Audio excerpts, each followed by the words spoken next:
Hello family, welcome to another beautiful edition of Annie Otto's vlog. If today's your first day watching me, you are in the right place at the right time. I really love and appreciate your presence. Please hit the red button that says subscribe, turn on the notification bell, and you will be among the very first people that will be notified whenever I post something new. If you're a returning friend, well wisher, follower, subscriber, thank you so much. I really love and appreciate you. Do not forget to share, like, and comment on my videos, okay? I'm Annie Otta on YouTube as well as Facebook. So in today's edition, I have a topic very interesting, okay? I know it's sensitive, but still, we have to talk about this. How do we talk to our children about sex, dating, and relationships? We have to talk to them. During my own time, my parents didn't tell me anything, okay? It was more like a taboo to even ask them questions about yourself, about your body, about what you were feeling at the time. You dare not mention it. So you struggle with it and make decisions on your own. Sometimes what they will tell us, oh, don't go close to boys, don't let boys touch you, you will get pregnant. Don't. And I kept on wondering inside of me, how does a boy touching me get me pregnant? Okay, at the same time they did not even explain to me what pregnancy was. But you hear from peers, you hear from schoolmates, classmates, you know, and all these things can deceive somebody to make wrong decisions. Then people will turn around and call you wayward. Some people might agree with me, some people might disagree with me, but hey, this is my opinion, this is my stand on this. Your stand makes a whole lot of difference, okay? So stand by what you believe, not by what I say. But it's very important that we have pre-knowledge of what is going on in today's world. So whether you tell your children, whether you talk to them or not, they know about it. They are Googling about it. They are reading about it. They are practicing it. But again, we owe them that information the right way it should be. That's our responsibilities as parents. So in the basics of this whole conversation, you have to create a home environment that is filled with love, you know, a place you can raise your children peacefully, okay? So in other words, you have to maintain a happy and a healthy relationship yourself, because it's hard to teach what you don't have. It's really hard. So you have to have that peace and love and healthy relationship from yourself to be able to talk to your children with all boldness. But I'm not saying you cannot talk to them, because again, you can use your own mistakes to teach them so that they don't make the same mistakes you have made or fall into the same trap you have fallen into. So in other words, you have to discuss the importance of being honest and approachable and being open-minded. Yeah, in my house, I have open door policy. My kids can talk to me about anything, okay? They can ask me questions and I will be careful to answer as much as possible. I didn't have that relationship with my parents. So, in other words, we have to be motivational. We have to inspire our children positively in a healthy way. How important it is for them to make healthy choices, to be in a healthy relationship. We have to start talking to them as early as they can understand. So I must confess that talking about sex, dating, marriage, or relationship is not easy. We have to find a very calm, loving environment. Make your kids comfortable before you even raise that topic. Then again, how do we do this? Find a time that is reasonable enough, that is agreeable enough, and make sure that the kids are at the age, at the level of understanding which you are approaching them from. So you can't start talking to a 5-year-old about dating and marriage. No, you have to create that image of healthy relationship in their life first, what it means to be happy in a relationship, in a family, and what's God's position, intention in having a happy home, a happy relationship. What we tell our children about sex, dating, and relationship matters a lot. You will see in today's world there are girls that have grown into their late age as a woman without having any man in their life. Some of these issues were created by what the parents have imparted inside these girls how to handle boys. They tell them, don't let them talk to you, don't let them touch you, don't let them say anything to you, be rude to them, scream at them, chase them away. And these young ladies keep doing this, and years keep passing by. They are growing older and older, and no guy is able to come close to them. And again, if you live in a small community, you will see that this information will start circulating. Oh, she's mean, she's this, because of the way your parents have oriented you. So we must change that scenario, especially in our African homes, African environments. Times have changed so much. If you keep living in denials, your kids are learning from the street. They are learning from the internet, okay? They are getting text messages that are so, yes. They can Google and watch stuff that you don't want them to watch normally. So why don't you talk to them? Give them the education they need. Give them all the precautionary measures they need.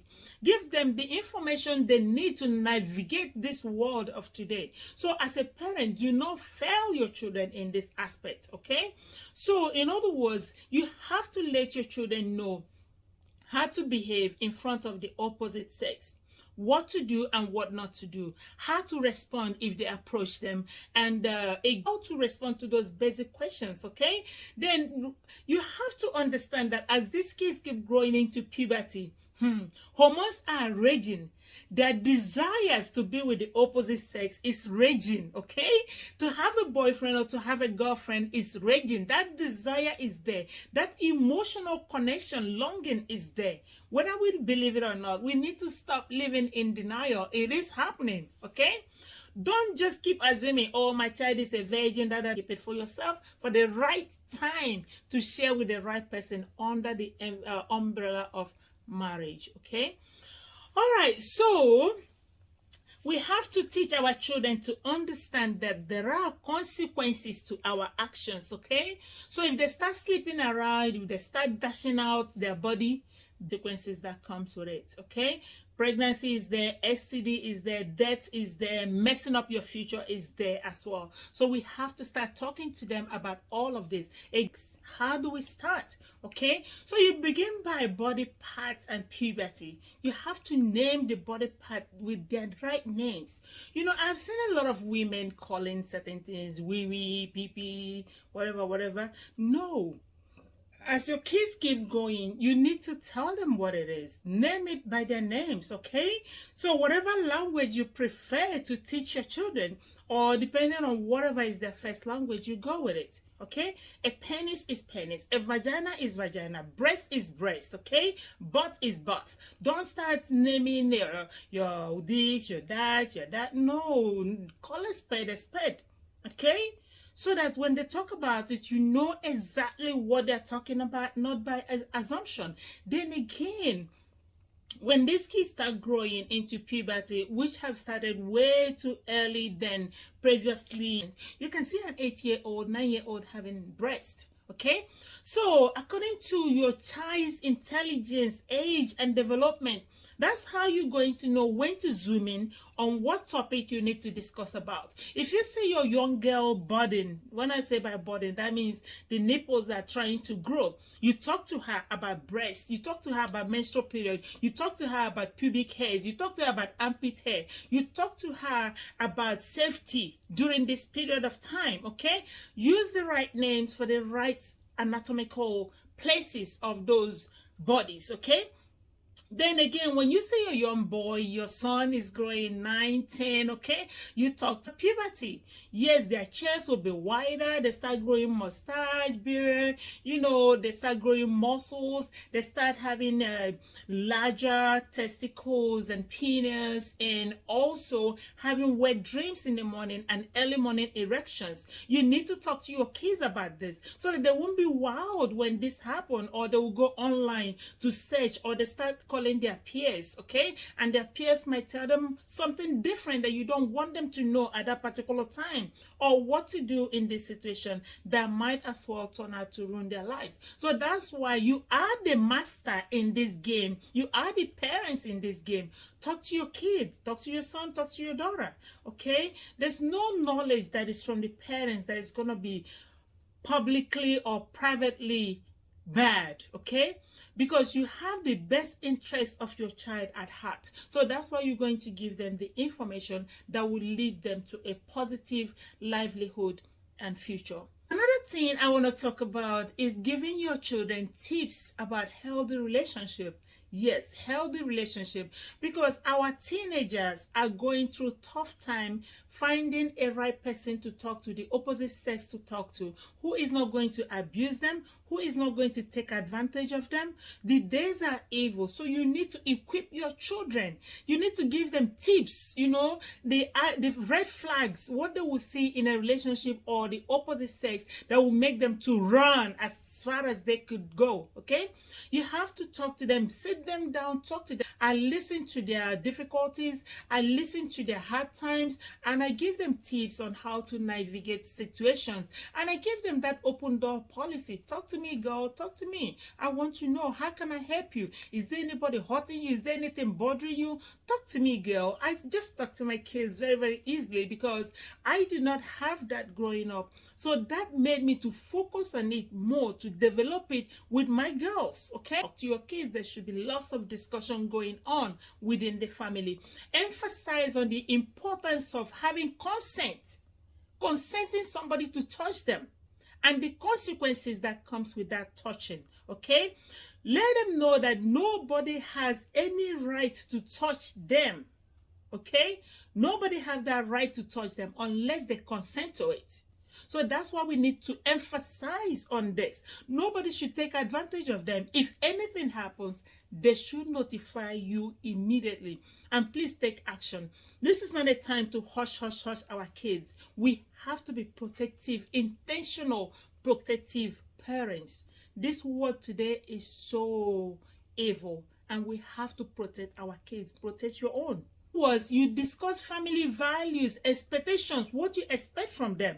Okay, what should be their responsibility as the children in this family, and what their actions can result into. That's the consequences of the actions. You have to emphasize on this. Let them know your expectations. Let them know what dating is all about and where they should stop and where they should pull away from it. But again, we have to allow them to talk to the opposite sex. Nobody jumps into marriage just like that, okay? They have to know how to build a healthy relationship, how to talk to people's idea, how to have a discussion, healthy discussion. They don't just jump into marriage overnight. So if you're that kind of parents that doesn't talk or discuss, guess what? Your children will be having hidden relationship, and you will not know about it. So don't be so naive to think, oh, my kids don't know this, they don't have a girlfriend, they don't have a boyfriend. Every little opportunity counts, okay? So do this according to their ages. Again, let them know that it's not a taboo to do these things. Again, do not shut them down. Talk to them about what it means to be in a relationship. You have to talk to your kids not to do this or that yet until they get married. Again, it goes back to family value, your personal value as a Christian or whatever religion you have. And again, abstinence is very, very good. Again, some people don't believe in putting kids on birth control. If that's your own, keep to it, okay? Nobody should be able to convince anybody else how to raise their kids. We are just giving tips that have worked for some of us, okay? Then again, buy appropriate outfit for them, okay? Or encourage them to buy appropriate outfit. They shouldn't be sexualizing their body, okay? That's not acceptable, because that might create other things that might come their way. Not for them. When you have done your part, let them make that decision of what they want to do. But again, you have to do your part first. Then again, when it comes to sex ed, yes, you have to give them all the helpful tips, the resources. If you can't boldly talk about certain things with them, buy them books, okay? Or share links, internet links, where they can go and get some information. You ask them, you tell them to come to you if they have any question, that you are open to answer their questions as much as you can. But again, you must talk to them how to be careful to utilize their curiosity to get the appropriate answer they have. Don't allow them to get it from the outside world. And the next thing you have to emphasize and teach your children is emotional intelligence and critical thinking, okay? Because when things happen, you will not be there as a parent. So you have to equip them how to navigate situations and come out right, okay? So when I talk about emotional intelligence, this refers to the ability to perceive, to use, to understand, manage, and handle emotions. That's their feelings, okay? So this is done by creating a loving home, self-awareness, self-control, self-regulation, motivation, supportive parents, management skills, okay? So don't let them to be influenced by their peers.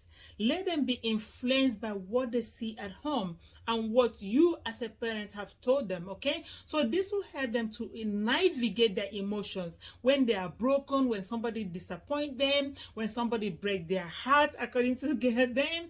You know, you have to talk to them about all these issues. These are life things that will happen, okay, in one way or the other. Things will happen to them emotionally, so they have to be in control of how they behave, how they act, okay? What will be the outcome of their behavior? That's the consequences. We have to talk to them how to be smart about it. Days are gone when you tell your boys, oh, boys are not meant to cry, boys are meant to tough it up, boys don't cry, boys don't cry. No, boys cry, boys have emotions, boys' hearts are broken, okay? So that's why some of these kids go through trauma, depression, because we have emphasized to them that boys don't cry, boys stuff it up. No. Tell your boy, your son, that he should be able to express himself. Encourage him to express his emotions, his ups and downs when it comes to emotion, okay? At the same time, allow your girls to rage and be strong girls, be independent girls. Days are gone when you tell your girls to be all emotional, cozy, you know, a guy have to be always taking care of them, looking after them, petting them, doing this. No, you have to teach your girls to be strong and independent ladies, to be able to stand up for themselves as well, okay? So this is emotional intelligence, okay? So when it comes to critical thinking, you have to tell your girls that they have the ability to analyze facts, okay? Evidences. They have to observe things around them. They have to argue things out to be able to have a genuine judgment on things, okay? They don't have to agree on things that have been told to them. They have the ability to analyze it, observe it, okay? Come to a conclusion about it. That's critical thinking. So do not this helps the girls to understand, or the boys to understand about themselves, okay? What motivates them, what inspires them, the research they have to do. This allows one to find the most important thing in their life, what matters most, the priorities they have to set. That's by this is part of critical thinking, okay? That's how they set their priorities in life, what is important to them and what is not. Is having a boyfriend important? Is having a girlfriend important? At certain ages of their life. That's part of the critical thinking. That's part of the emotional intelligence, okay? So we need to emphasize on this to make sure your kids are grounded on this, so that when people approach them, they will have that brain capacity to address it and handle it appropriately, not by chasing them away, being rude, cussing them out, or maybe saying some nasty words, okay? There are so many ways to address things and still pass the message across without being rude, without being cussy, okay? So again, these are the things we have to talk to our kids about. Be respectful, but still stand your grounds and make your point, okay? That's critical thinking and emotional intelligence. Guys, all of these things we have discussed will allow our kids, or will help our kids to develop and promote healthy relationship tips, okay? And they'll be able to find themselves in a relationship that will last longer, a relationship that is filled with genuinity, not anybody coming in to deceive them and mess their life up and leaving them with babies. So if you equip your children on time, it will help them to make better decisions in life that will guide them lifelong, so that people won't be using your children and dumping them to you. Okay, this is not right. You have to equip your children. In other words, please do not overlook talking to your children when you should be talking to them. It's very, very important that we talk to our children about sex, dating, and healthy relationships. Please talk to your kids and talk to them according to their age and development. Okay, again, thank you so much for watching another beautiful edition of Annie Otter's vlog. I'm Annie Otter on Facebook and on YouTube. Follow me, subscribe, like, comment on my post. I love you, love you, love you, love you, love you. Bye guys.